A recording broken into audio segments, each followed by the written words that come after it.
Bom dia, irmãos. Hoje, terça-feira, dia 21 de julho, vamos dar continuidade aos nossos estudos do livro A Gênese, das obras de Kardec. E passamos uma semana sem fazer a nossa gravação, porque estávamos viajando e foi impossível, não tínhamos equipamento nem condições. Voltamos hoje no capítulo 3 da Gênese, que se trata o bem e o mal.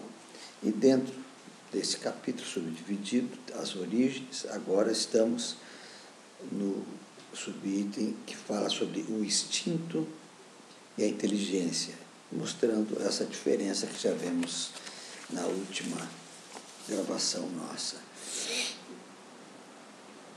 Importante darmos continuidade, salientar que todas as maneiras de encarar o instinto são necessariamente hipotéticas, e nenhuma delas tem a característica suficiente de ser autêntica e, por isso, ser considerada uma solução definitiva. É mais uma tese, né? A questão, por certo, para ser tida como uma solução definitiva ao longo do tempo, a questão deverá reunir elementos de observação que ainda nos faltam ter. Até este momento de conseguirmos tudo isso, vamos nos limitar a submeter as diversas opiniões à nossa razão e à nossa lógica, né? Temos que submeter ao cadinho da lógica e da razão, e com isso vamos esperar que no futuro a luz nos esclareça, possamos ter mais informações dessa maneira. A solução que mais se aproximar da verdade será com certeza a que melhor vai corresponder aos atributos que Deus quer que nós entendamos, isto é, a soberana bondade e a soberana justiça do Pai. Como o nosso instinto é o guia e as paixões nos impulsionam a nossa alma no período inicial do nosso desenvolvimento, e por vezes instinto e paixões se confundem nos seus efeitos, sobretudo na linguagem humana, essa linguagem que nós ainda usamos, verbalizada, que normalmente não consegue verbalizar todos os nossos pensamentos, que nem sempre se presta suficientemente para as expressões que nós gostaríamos de ter e todas as suas nuances. Contudo, há entre esses dois princípios diferenças muito importantes que devemos considerar. O instinto é um guia seguro e sempre bom. Temos a influência dos bons espíritos a nos influenciar nesses instintos também, né? Em um determinado tempo, o instinto pode se tornar útil, porém jamais nocivo. Ele se enfraquece. Ele enfraquece com a predominância da nossa inteligência. Começamos nós raciocinando e muitas vezes deixando de lado o instinto, porque os conhecimentos que vamos adquirirmos, nós temos a nossa forma de raciocinar, de entender, e acabamos deixando de lado o instinto, o que é uma lástima para nós.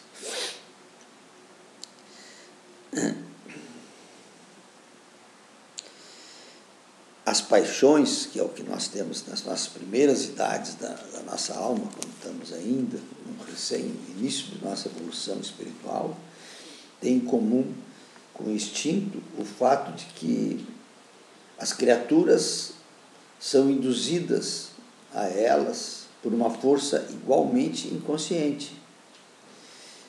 As paixões nascem mais particularmente das necessidades do nosso corpo físico e depende de um organismo mais do que do nosso instinto. Aí são as paixões, são esses reflexos que temos do nosso organismo, ou seja, é uma coisa de primeira necessidade mesmo. O que principalmente as distingue do instinto, as paixões, é que elas são individuais e não produzem, como o instinto, efeitos gerais e uniformes em cada ser. Ao contrário, variam da intensidade e da natureza de cada indivíduo. O que para um é algo que é muito necessário, que eu preciso, é uma paixão minha, para o outro não é. Depende da nossa formação, daquilo que nós cremos ser necessário, de onde vivemos. São úteis como estimulante para nós, as paixões, até quando vem à tona o nosso senso moral, que de um ser passivo, que estávamos com as paixões, passamos a ser um ser racional, porque raciocinamos, né? Então, em vez de racional, eu já expressei raciocinal, porque é assim que é. E aí nós deixamos de lado um pouco as paixões, não todo, mas um pouco, e começamos a raciocinar. A partir desse momento, tornam-se não só inúteis, como nocivas ao progresso do espírito, retardando a sua desmaterialização. Ficamos ainda muito ligados à materialização por causa do nosso raciocínio. As paixões se abrandam com o desenvolvimento da nossa razão, né? Elas diminuem a influência sobre nossas decisões. As nossas decisões são mais raciocinadas do que pelos nossos instintos de paixão. O homem que só agisse por instinto poderia ser um homem muito bom, mas deixaria sua inteligência amortecida, adormecida, de lado, né? Seria como uma criança que não deixasse as andadeiras e não soubesse usar ainda as próprias pernas, né? Ela começa como uma andadeira e tal, para aprender a se movimentar. Não só as crianças, também como muitos idosos em certas épocas da vida necessitam das andadeiras, né? Aquele que não domina suas paixões pode ser muito inteligente, mas ao mesmo tempo pode ser muito mau. O instinto se extingue por si mesmo. As paixões são domadas somente pelo esforço da nossa vontade. Então, às vezes, assim, como que ele é tão mau? Não usa inteligência? Não. Infelizmente, as pessoas boas ou más podem ser muito inteligentes ou pouco inteligentes. Podemos ter pessoas muito inteligentes, grande raciocínio, grande conhecimento e guiadas para a prática do mal, que é a sua índole. É assim que vem de várias encarnações e ainda não conseguiu superar, se transformar o espírito em um espírito já bom, né, evoluído. Não. Todos os homens passam pelas fileiras das paixões. Aqueles que não as têm mais, que por natureza não são nem orgulhosos, nem ambiciosos, nem egoístas, nem rancorosos também, eles não são vingativos, não são cruéis, não são coléricos. Muitas vezes nós nos pegamos em momentos de cólera, de raiva, né? Nós ainda estamos trilhando este caminho. Esses homens não são nem tanto sensuais e fazem o bem sem esforço, sem premeditação nenhuma, por assim dizer, quase que involuntariamente, instintivamente eles praticam o bem, não pensam em praticar o bem, eles praticam o bem. E é porque esses seres já progrediram na sequência das suas existências anteriores. Eles foram, como diz aqui Kardec, purgados no Usagre, ou seja, o Usagre é uma erupção cutânea em crianças em período de amamentação contagiosa, autoinocular, caracterizada por pústulas, geralmente no rosto e no couro cabeludo. Então, já foram purgadas, foram depiladas, retiradas do seu ser essas pústulas, ou seja, esse tipo de pensamento ainda que nos transformava em pessoas más.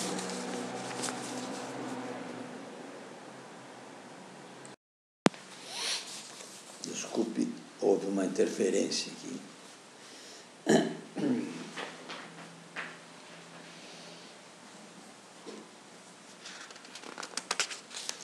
Então, continuando, é injusto nós falarmos dizendo que esses homens têm menos mérito porque eles praticam o bem, né, do que aqueles que precisam lutar contra as suas tendências, né, e que estes homens que já praticam o bem já alcançaram a vitória, venceram suas próprias deficiências, e os outros ainda não, estão na luta, né? Mas quando alcançarem essa vitória, e a gente, quando fala em vitória, é a vitória sobre nós mesmos, sobre os nossos instintos. Nós temos que vencê-los, transformar a nossa maneira, o nosso instinto, passar a ter instinto de bondade, de caridade, de amor, sem raciocinar, né? Esses outros, como nós que ainda estamos lutando, seremos iguais aos primeiros, né? Jamais evoluídos. Faremos o bem sem pensar no bem, como as crianças que leem corretamente sem ter a necessidade de soletrar, quando a gente começa a aprender a soletrar para aprender a falar, né? As frases, a ler, não a falar, desculpem, a ler. Quando nós já precisamos estar mais adiante, nós já vamos falar sem soletrar, como diz para uma criança. São como dois doentes, dos quais um deles está curado e está pleno de energia, de forças, enquanto que o outro está convalescente.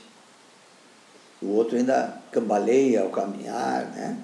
Enfim, são como dois corredores, dos quais um está mais perto do ponto de chegada do que o outro, né? Então, essa é a diferença que nós temos entre instintos, entre paixões, né? E é importante nós pensarmos sobre isso. Se nós estamos mais ainda na fase de paixões ou de instinto. E se nós estamos transformando o nosso instinto em instintos do bem, instinto para praticar o bem. Se não, temos que nos exercitar para poder avançar, porque isso que todos nós desejamos no fundo, sermos pessoas melhores. A última parte do bem e o mal aqui, no capítulo 3, chama-se Destruição dos seres vivos uns pelos outros. Infelizmente é o que nós vemos fazendo, né, ao longo do tempo, destruindo a natureza, destruindo-nos a nós mesmos. Dentro das leis da natureza, a destruição recíproca dos seres vivos é uma das que, à primeira vista, menos parecem se conciliar com a bondade de Deus. Pergunta-se por que Deus criou neles a necessidade de se destruírem mutuamente para se alimentarem a custas uns dos outros. Alguém pode pensar assim, por que Deus fez isso? Para aquele que só vê a matéria, que limita a sua visão à vida presente, a esta atual encarnação, Isto parecerá, com efeito, uma imperfeição da obra divina, o que não é o caso de nós espíritas que acreditamos na continuidade, na reencarnação permanente do nosso espírito. Daí a conclusão que chegam os incrédulos, que é uma imperfeição de Deus. Mas Deus, se não fosse perfeito, Deus não existiria, porque Deus só pode ser a perfeição. É que eles julgam a perfeição de Deus sobre o seu ponto de vista, limitado e imperfeito. Medem a sabedoria divina pela sua própria opinião. E pensam que Deus não poderia fazer nada melhor do que eles mesmos fariam, em consequência da sua estreita visão, que não lhes permite apreciar o todo, não compreende que um bem real possa sair de um mal aparente, ou seja, de algo que hoje nos parece terrível, essa pandemia ou outras mazelas que nós temos, individuais, familiares, que nos parece terrível, um mal, mas isto é para depurar, para limpar, para purgar, como falamos anteriormente, as nossas feridas que nós fizemos, permitimos que se crescesse em nós. Para limpá-las é necessário passarmos por isso, que nós chamamos de mal. Na verdade, é uma oportunidade de purificação. Só o conhecimento do princípio espiritual, considerado na sua verdadeira essência, e o da grande lei da unidade que constitui a harmonia da criação, pode dar ao homem a solução desse mistério e mostrar-lhe a sabedoria providencial e a harmonia precisamente onde o ser humano apenas vê uma anomalia, e uma contradição. Não há anomalia, não há contradição. É a perfeição da obra de Deus. E essa, uma verdade como muitas outras, que o homem só estará apto a conhecer profundamente quando o seu espírito tiver chegado a um grau adequado de maturidade. Hoje já temos homens que já compreendem isso, seres humanos que compreendem perfeitamente essa necessidade, mas a maioria de nós tem dificuldade. Quando nos toca pessoalmente, nos nossos relacionamentos, da nossa família, e nosso instinto pensar assim, será que está certo tudo? Será que tudo que eu penso é verdade ou não? Ou Deus não é isso que eu imagino? Aí vacila a nossa fé. Vacila a nossa fé. Quando nós paramos de vacilar, de ter essas perguntas, de ter essas dúvidas, significa que a nossa fé está mais sedimentada. Para outros parece assim, essa pessoa não sente nada, não está sofrendo, coitado. Não, muito pelo contrário, ele já aceita e já evoluiu ao ponto de entender o que bom nos traz tudo que Deus nos dá, mesmo aparentemente parecendo que não é bom. A verdadeira vida, tanto do animal como a do homem, não está no invólucro, no corpo, né? Assim como não está no vestuário que o corpo usa. Está no princípio inteligente, princípio esse que pré-existe e sobrevive ao corpo. Esse princípio tem necessidade de usar o corpo para se desenvolver, pelo trabalho que ele tem para realizar junto à matéria bruta. O princípio inteligente, nosso ser, usa do nosso corpo para se desenvolver, para melhorar, passando pelas experiências que o corpo nos traz, nos relacionamentos, nas dificuldades, para podermos cada vez mais evoluirmos, né? O corpo se desgasta com esse trabalho de purificação do nosso espírito, o corpo vai se desgastando. Mas o nosso espírito não, muito pelo contrário, ele sai cada vez mais forte, mais lúcido e mais capaz. O que importa então é que o espírito troque mais ou menos frequentemente de envoltório, né? Temos que trocar de envoltório, ou seja, de corpo, para passarmos por diferentes experiências. Ele não é menos espírito por causa disso. É exatamente como se o homem mudasse de roupa 100 vezes, 200 vezes por ano. Por essa razão, ele não deixaria de ser o mesmo homem, né? O homem não muda.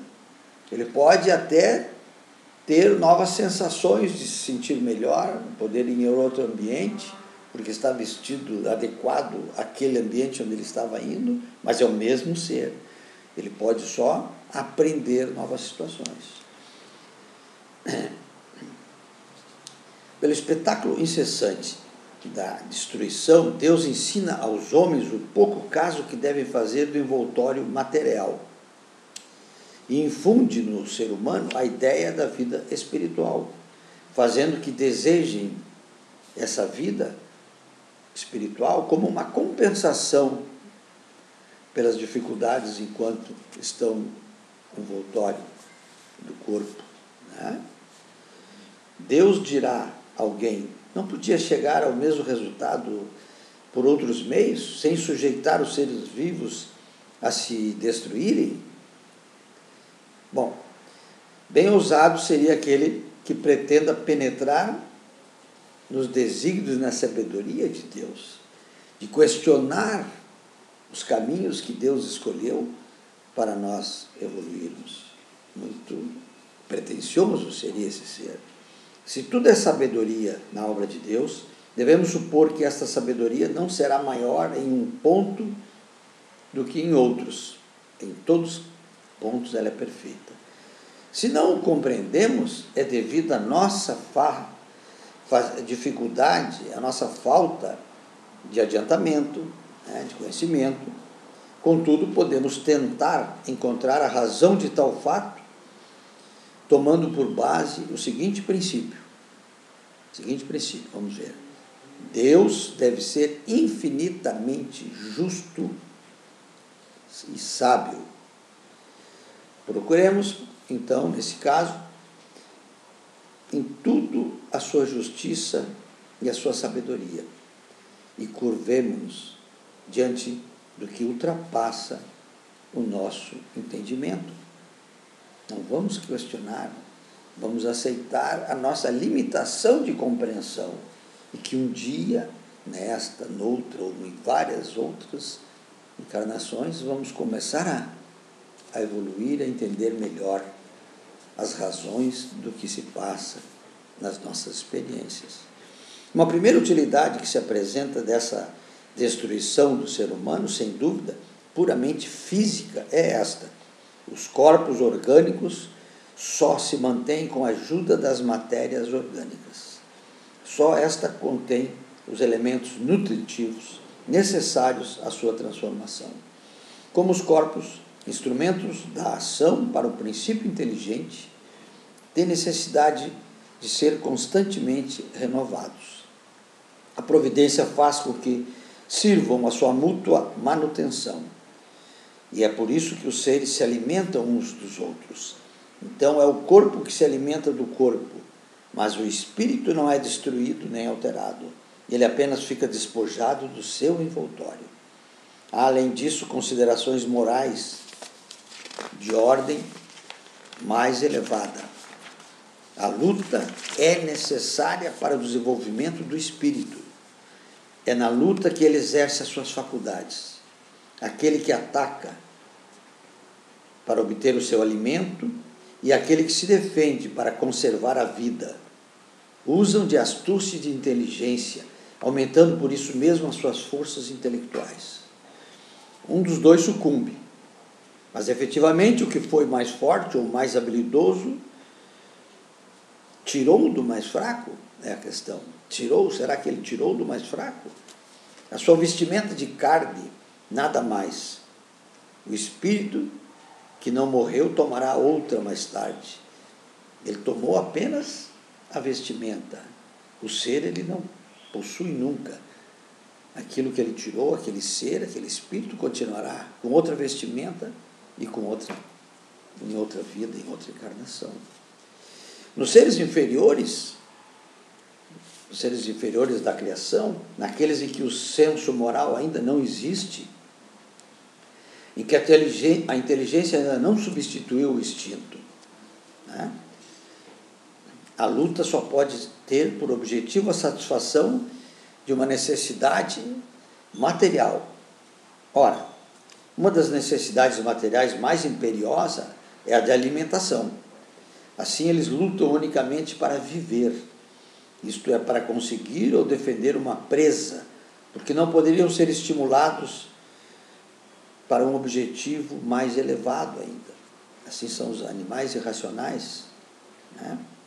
É nesse primeiro período que a alma se elabora e vai se preparando para a vida.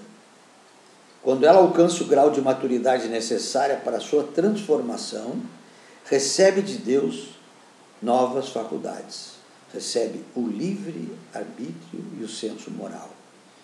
Em uma palavra, a centelha divina é a centelha divina que recebemos que nos dá um novo rumo aos nossos pensamentos. Antes, como animais irracionais, não tínhamos esses pensamentos. Dotando esses animais irracionais de novas aptidões e de novas percepções. Faz parte da evolução do ser. Porém, as novas faculdades morais com que foi dotado só se desenvolvem gradualmente. Não são saltos quânticos, é gradativamente, né? Porque nada é brusco na natureza, nada é brusco. Há um período de transição no qual o homem muito pouco se diferencia do homem bruto, né?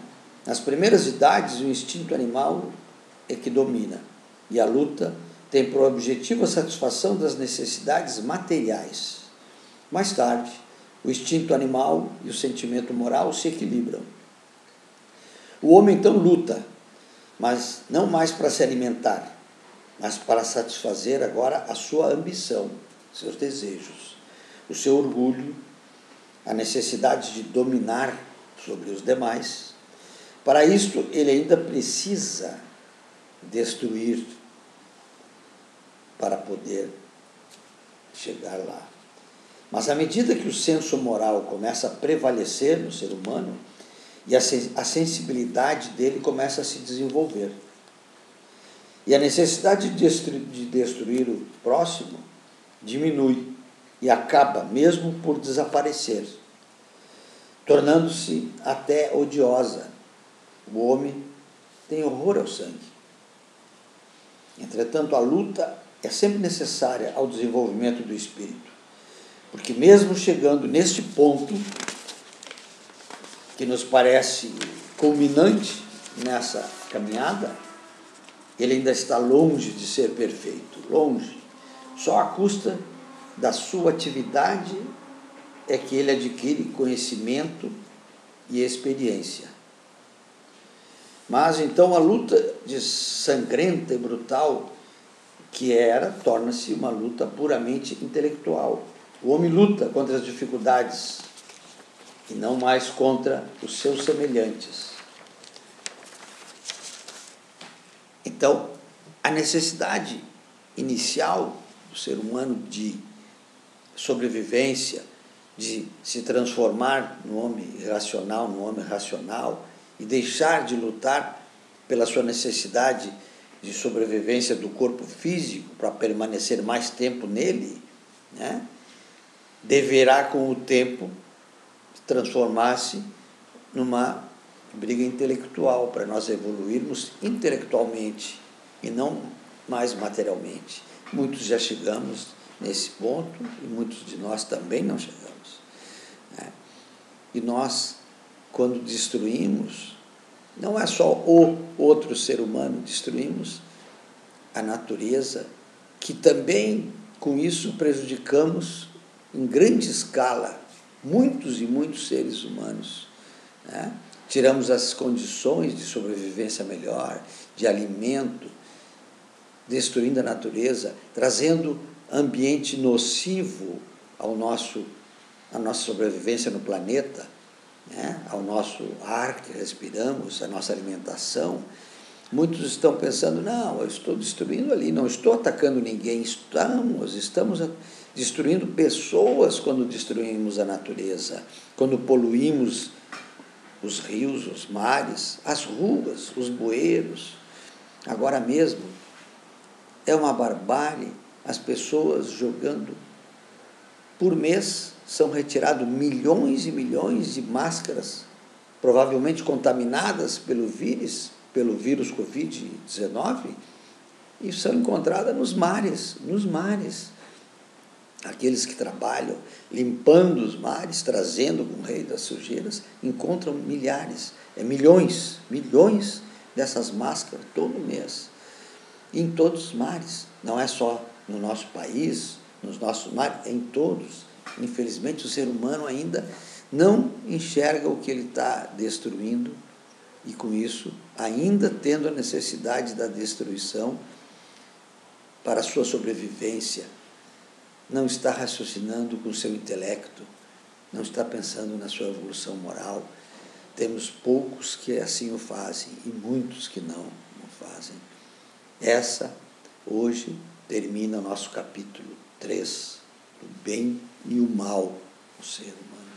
Na próxima terça-feira, na Gênesis, começaremos o capítulo 4, que é o papel da ciência na Gênese. Este será o próximo capítulo, na semana que vem. E, se Deus quiser, queremos estar em condições de aqui lermos, porque lemos e fazemos pequenos comentários para vocês. Sabemos que não é a melhor maneira, seria ótimo que nós tivéssemos todo esse conteúdo na nossa mente, pronto didaticamente para transmitir sem a leitura, mas não temos ainda essa capacidade, vamos dizer. Fazemos o que nos é possível, pensando que assim podemos ajudar um pouco os nossos companheiros, que muitos não gostam da leitura dos livros ou no próprio computador, e sim de ouvir alguém e os seus comentários. Eu desejo a todos que continuemos, tenhamos resiliência, não nos entreguemos ao estresse, à ansiedade, ao desespero por vermos se alongar esse período de quarentena. Em compensação, nós vemos muitas pessoas que estão morrendo, mas se compararmos no passado com o que ocorreu em outras pandemias, ainda são um número muito pequeno. No passado morreu milhões, 30 milhões, metade da população da Europa foram mortos em pandemias.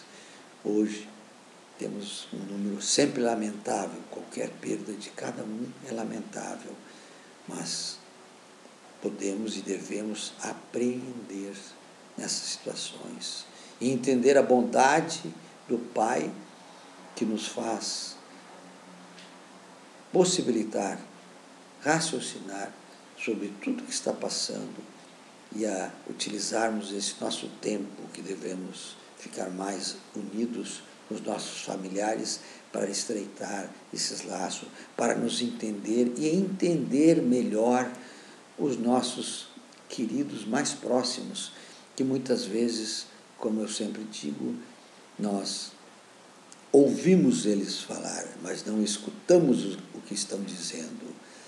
E isso nós temos que, pouco a pouco, aprender a escutar, meus irmãos. Uma boa semana é o que desejamos a todos e que Deus esteja junto a todos nós. Que assim seja.